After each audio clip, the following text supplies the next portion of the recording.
Olá, pessoal, tudo bem? Eu sou a professora Luísa Cordeiro, professora de História do Brasil. E agora a gente vai começar a conversar sobre a ditadura civil-militar que se instaurou no Brasil a partir de 1964, começando com o governo do primeiro general-presidente, o Castelo Branco. Antes da gente ir para o governo de Castelo Branco, vamos falar dos atos institucionais, dos AIs. Existiram muitos atos institucionais, mas os mais importantes são os 5 primeiros, o AI-1, AI-2, AI-3, AI-4 e AI-5, sendo os 4 primeiros todos decretados durante o governo Castelo Branco, e já o AI-5 foi decretado durante o governo do segundo general-presidente, que foi o general Costa e Silva, ok? Então, o AI-1, ele é decretado em 9 de abril de 64, e ele determina eleições indiretas para presidente da República. João Goulart foi deposto, né? Quem assume a presidência é o Ranieri Mazzilli, que é um testa de ferro do Comando Supremo da Revolução, né? O Alto Comando Revolucionário, que era encabeçado pelos 3 homens mais relevantes das 3 forças, da Aeronáutica, da Marinha e do Exército. Então, é determinado que nos próximos dias ocorrerão eleições, mas essas eleições são indiretas, ou seja, não é o povo que vota, né? É o Congresso Nacional que vota. Só que esse Congresso Nacional ele vai ser mexido um pouquinho, porque a gente vai ter o fortalecimento do poder do presidente, a decretação de um estado de sítio sem autorização do Congresso, o que era inconstitucional, suspensão temporária da estabilidade dos funcionários públicos, então os funcionários públicos serão demitidos, né? E o poder de cassar mandatos e suspender direitos políticos. Então, um monte de político vai ter o seu mandato cassado e vai perder seus direitos políticos. Então, é esse Congresso Nacional completamente modificado que vai eleger o próximo presidente da República, né? E sendo assim, o presidente eleito foi justamente o Castelo Branco, o homem que o alto comando revolucionário determinou, aliás, indicou para se candidatar e se eleger à presidência. No dia 15 de abril começa o governo, então, Castelo Branco. O AI-2. AI-2 é de outubro de 65, decreta um fortalecimento ainda maior do executivo e determina o bipartidarismo, extingue todos os partidos do Brasil e determina a criação de 2 partidos, a Arena, Aliança Renovadora Nacional, e o MDB, Movimento Democrático Brasileiro. Daqui a pouquinho a gente desenvolve melhor esses 2 partidos. E determina, além disso, eleições indiretas para presidente. Então, povo, acabou para vocês não vão poder mais votar para presidente por bastante tempo. Todas as eleições a partir de outubro de 65 e da decretação do AI-2 serão indiretas pelo Congresso Nacional. AI-3 é de fevereiro de 66, decreta eleições indiretas agora para governadores dos estados e para prefeitos também. E, inclusive, os prefeitos das capitais e das capitais, digamos, estratégicas, como é o caso de Volta Redonda, né? Volta Redonda aliás, capitais não, perdão. Cidades estratégicas. Volta Redonda não é uma capital, não é uma cidade. É completamente relevante, né, no enquadramento econômico brasileiro, porque é lá que está a Companhia Siderúrgica Nacional. Então, por essa razão, Volta Redonda é uma cidade que vai ter ali o seu prefeito indicado, certo? O AI-4, de dezembro de 1966, cadê? Às vezes eu perco a caneta aqui. Dezembro de 66, e dava ao governo poderes de elaborar uma nova Constituição, a fim de incorporar os atos institucionais. E aí, em janeiro de 67, foi outorgada uma nova Carta Constitucional. Existe uma discussão se ela foi outorgada ou se ela foi promulgada, e qual a diferença? Uma carta outorgada, ela é imposta. Não existe um debate sobre ela. Ela é simplesmente imposta de cima para baixo. Uma carta promulgada, ela já é fruto de um debate. Ela já é fruto de uma discussão entre deputados eleitos, né? Então, isso dá uma legalidade, digamos assim, a essa Carta Constitucional. E não foi o caso da Carta Constitucional de 1967, porque sim, ela foi aprovada pelo Congresso Nacional, mas um Congresso Nacional formado majoritariamente por militares e seus apoiadores, né? E a oposição não tinha voz. Então, qual era o poder da oposição de reprovar essa Carta Constitucional? Não existia viabilidade para isso, certo? Então, existe uma discussão aí sobre isso, mas aqui a gente vai trabalhar com a ideia de que ela foi uma carta outorgada, imposta. E o AI-5? O AI-5 é de dezembro de 1968, como eu falei, né? Todos os 4 primeiros foram do governo de Castelo Branco e o AI-5 foi o único do governo Costa e Silva. No entanto, a gente tem mais alguns atos institucionais, tá? E o AI-5 decreta o fechamento do Legislativo, ou seja, do Senado e da Câmara dos Deputados por tempo indeterminado, suspende os direitos políticos e as garantias constitucionais individuais, acaba com o direito de habeas corpus e determina intervenção federal nos estados e nos municípios. Esse AI-5 aqui é o ato institucional mais autoritário de todos. Antes de eu falar sobre por que é o mais autoritário de todos, vamos compreender o que era um ato institucional. O governo militar, ele começa a partir de um golpe, né, de um desrespeito à Constituição vigente, a Constituição de 1946. E o que os militares estão fazendo na política brasileira a partir de 1º de abril de 1964, não existe base legal para isso.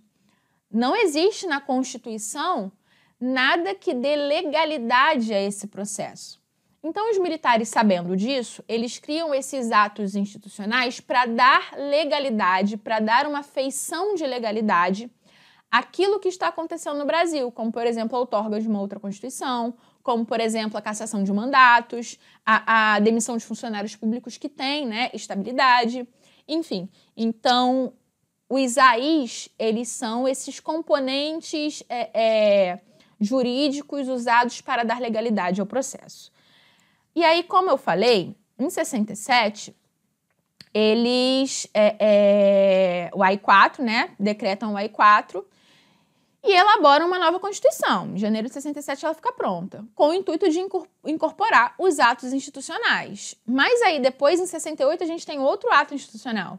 Então, toda vez que o governo quer dar legalidade a alguma postura, a alguma medida, há a decretação de atos institucionais. E é por isso que a gente vai ter mais de uma dezena desses atos institucionais, tá bom? Agora, sobre o AI-5. Por que ele é o mais autoritário? E aí, vamos entender que o regime militar brasileiro, né, que muitos militares, muitos membros da sociedade civil dizem que não se tratou de uma ditadura, que na verdade não se tratou de um golpe de 64, e sim de uma revolução, né, de 64.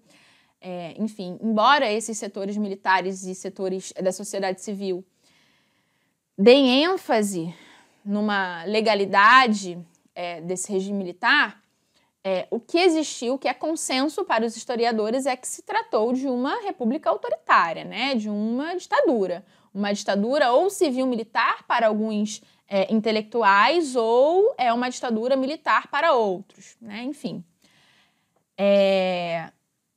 Mas, no início, esses militares, eles querem dar uma feição de democracia a essa república autoritária. Então, eles permitem a continuidade de um Congresso Nacional aberto e eles permitem um partido de oposição. Vamos voltar aqui ao AI-2. O AI-2 extinguiu todos os partidos políticos e instituiu o bipartidarismo. Portanto, só podemos ter 2 partidos, Arena e MDB. A Arena, ela era a Aliança Renovadora Nacional e era o partido dos militares e dos seus apoiadores. E o MDB, o Movimento Democrático Brasileiro, era o partido de oposição consentida. Então, veja só. Como pode existir uma ditadura se existe um partido de oposição? Como pode existir uma ditadura se existe um Congresso Nacional aberto, né? Então, esse regime militar se esforça para mostrar alguma abertura política, alguma abertura à democracia. Até porque o governo dos Estados Unidos apoiava o regime militar brasileiro. E esse governo dos Estados Unidos não lutou contra a ditadura anos antes, na Segunda Guerra Mundial? Seria condizente a postura dos Estados Unidos de apoiar uma ditadura militar no Brasil? Não seria. Então, num primeiro momento, havia ali uma certa preocupação desses militares de pelo menos fingirem que existia alguma democracia. Embora o Congresso Nacional aberto e uma oposição consentida não demonstrassem uma democracia, porque essa oposição consentida não conseguia fazer frente à arena dentro do Congresso Nacional, né? Então, o AI-5 é quando os militares chutam o balde e decidem que, de fato, é uma ditadura militar e vão parar de fingir que existe alguma abertura política. Eles fecham o Congresso Nacional por tempo indeterminado. Esse Congresso ele só é reaberto na ocasião da eleição do presidente Médici, tá? E aqui eu trago para vocês a imagem desses generais presidentes que governaram o Brasil de 64 a 85. Começando com Castelo Branco, Costa e Silva, o Emílio Garrastazu Médici, o Ernesto Geisel e o João Batista Figueiredo, que foi o último presidente do período militar.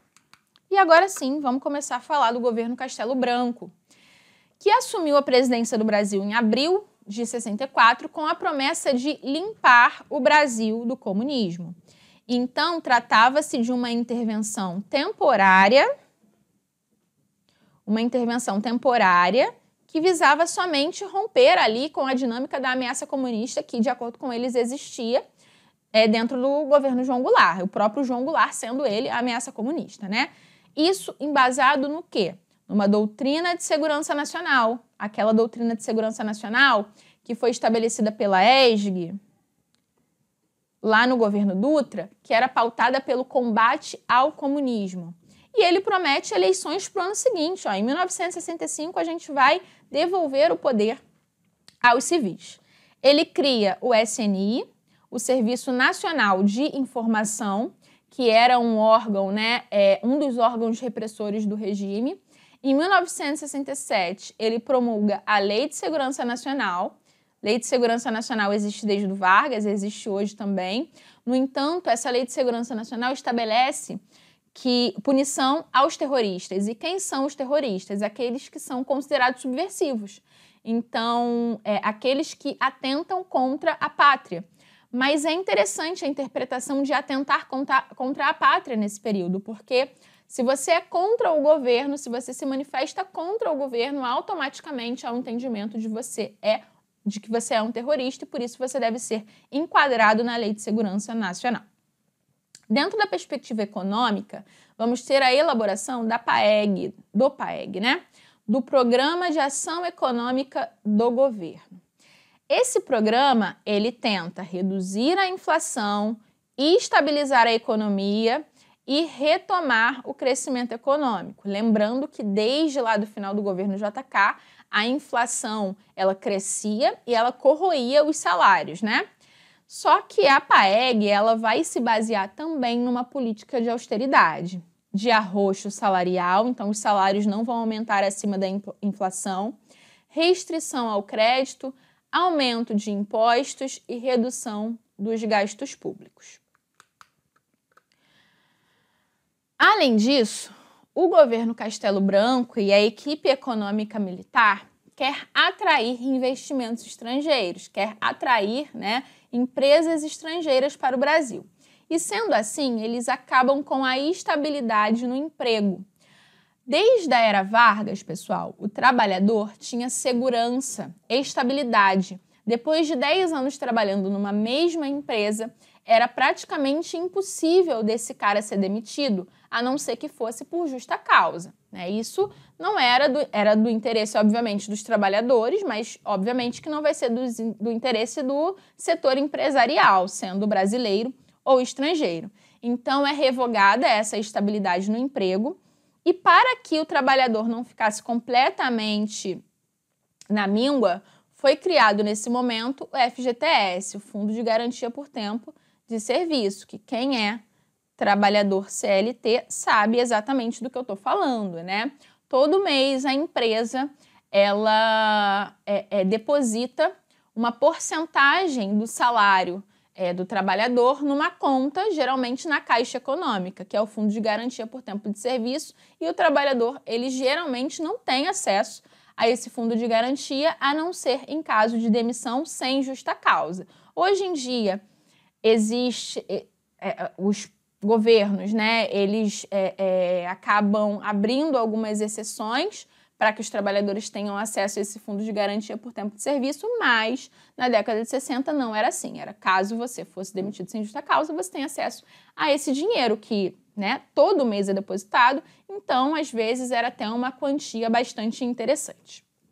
Dentro dessa perspectiva também de atrair as empresas estrangeiras, a gente vai ter a revogação da Lei de Remessa de Lucros, que foi criada pelo Jango. Então, os Estados Unidos eles estão sendo agradados, de certa maneira, com esse governo militar, o que faz sentido, afinal de contas, esse governo militar ele é apoiado pelos Estados Unidos, ele é garantido pelo apoio dos Estados Unidos também, né?